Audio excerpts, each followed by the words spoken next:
তামুলপুৰৰ কুমাৰীকাটা দৰং ওদালগুৰি লোকসভা সমষ্টিৰ বিপিএফ প্ৰাৰ্থীৰ দুৰ্গাদাস বড়োৰ নিৰ্বাচনী প্ৰচাৰ সভাৰ অন্তত দৰং ওদালগুৰি সমষ্টিৰ বিপিএফ দলৰ প্ৰাৰ্থী দুৰ্গাদাস বড়োৰ সাংবাদিকৰ আগত কয় যে মুখ্যমন্ত্ৰী দৰং ওদালগুৰিত দিলীপ শইকীয়াই 3 লাখ ভোট পাব বুলি কৰা মন্তব্যৰ প্ৰতিক্ৰিয়াত দুৰ্গাদাস বড়োৱে কয় যে মুখ্যমন্ত্ৰীয়ে এইবোৰ সপোন দেখিছে। বিপিএফ দলে বিজেপিক ছাপোৰ্ট কৰোঁতেও 3 লাখ ভোট পোৱা নাছিল। আমি 20 বছৰীয়া বিজেপি দলৰ দুৰ্গম আঘাত কৰিছো, যাৰ বাবে তেওঁলোকে আমাৰ নাম লৈছে। নতুন ভোটাৰলৈ আহ্বান জনাই কয় যে ডেকা ল'ৰা বা ছোৱালীসকলক যদি কোনো আঁচনি দিছে ল'ব লাগে, কিন্তু ভোট নিজৰ বিবেকত দিব লাগে। বিটিআৰত যদি কেৱল প্ৰমোদ বড়ো ৰাজনীতি কৰিব বিচাৰিছে, তেন্তে এটা সময়ত বিটিচিও নোহোৱা হৈ যাব। দুৰ্গাদাস বড়োৱে এমপি দূৰৰ কথা, যদি বিধায়কো হ'ব পাৰে তেন্তে মই আঙুলি কাটি দিম বুলি দিলীপ শইকীয়াই কোৱা কথাৰ প্ৰসংগত তেওঁ কয় যে দিলীপ শইকীয়াই আঙুলি কটা, ডিঙি কটা, তাতেই তাৰ ব্যক্তিত্বৰ প্ৰমাণ পোৱা যায়। দৰং ওদালগুৰিত ট্ৰেক্টৰ নাই, গতিকে পদুম ফুলত ভোট দি লাভ নাই। আঞ্চলিকতা যদি জীয়াই ৰাখিব বিচাৰিছে, তেন্তে ইউপিপিএল কৰ্মীসকলে বিপিএফ দলত ভোট দিয়ক। প্ৰস্তাৱিত প্ৰাৰ্থী হিচাপে তামোলপুৰবাসী ৰাইজক লগ কৰিবলৈ আহিছোঁ আৰু তামোলপুৰবাসী ৰাইজৰ লগত ভাৱ বিনিময় কৰিলোঁ আৰু প্ৰাৰ্থী হিচাপে এইটো এৰিয়া নতুনকৈ দৰং ওদালগুৰিত সোমাইছে। ইয়াৰ আগতে কোকৰাঝাৰৰ লগত আছিল। তেখেতসকলে আজিলৈকে যোৱা ৭৫টা বছৰ কোকৰাঝাৰক ভোট দি আহিছে। মানুহৰ কাৰণে সম্পূৰ্ণ নতুন সমষ্টি এটা হৈছে দৰং ওদালগুৰি আৰু 11.5 লাখ ভোট দৰং জিলাৰ আৰু দৰং ওদালগুৰি চিটত বিটিচি পাৰ্টত 11.5 লাখ, বাহিৰত 10.5 লাখ, প্ৰায় 22 লাখ ভোটেৰে সমষ্টিটো। আৰু এইবাৰ যেহেতু বিটিচিৰ আটাইতকৈ ভোট বেছি আৰু বিপিএফৰ যিটো জনপ্ৰিয়তা সেইটো চাই আমি দেখিছোঁ, আমি ইয়াত 1.5 লাখ ভোটত আমি লিড ল'ব পাৰিম বিটিচি।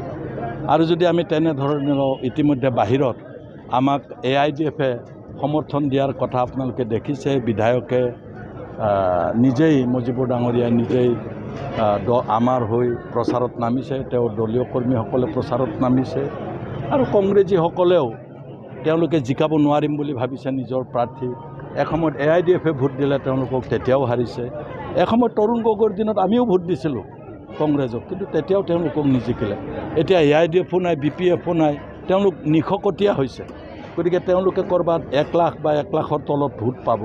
গতিকে আমি আশা ৰাখিছোঁ কংগ্ৰেছ বন্ধুসকলেও, যিসকল কংগ্ৰেছ আছে, তেওঁলোকে নাঙলৰ ছবিত ভোট দি বিজেপি দলটোক পৰাজিত কৰি লওক, তাৰপিছত নিজৰ ৰাজনীতি কৰিব।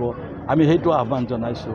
আনকি আমাৰ দৰং ওদালগুৰিত পৰা যিসকল ইউপিপিএলৰ বন্ধু আছে, ভোটাৰ আছে, তেওঁলোককো আহ্বান জনাইছোঁ বিপিএফক ভোট দিবলৈ। এইকাৰণে তেওঁলোকৰ ট্ৰেক্টৰৰ প্ৰাৰ্থী ইয়াত নাই, ইয়াতে পদুম ফুল আছে।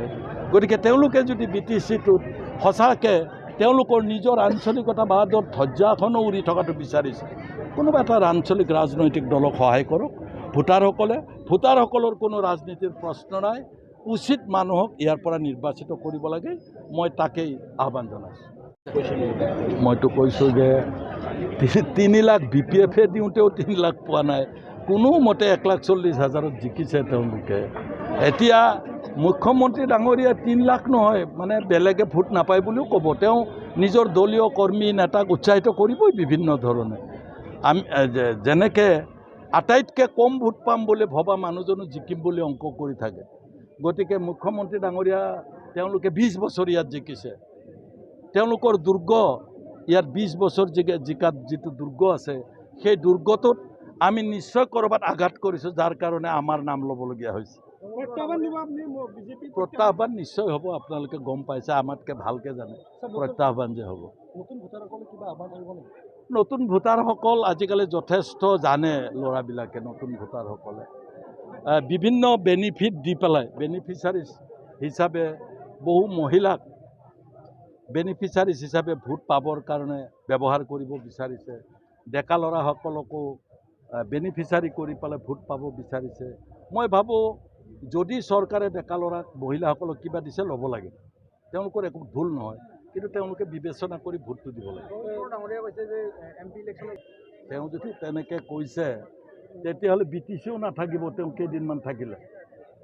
যদি তেওঁৱে শাসন কৰি থাকে বি টি চি নোহোৱা হৈ যাব, কাৰোবাৰ হাতত অৰ্পণ কৰিব।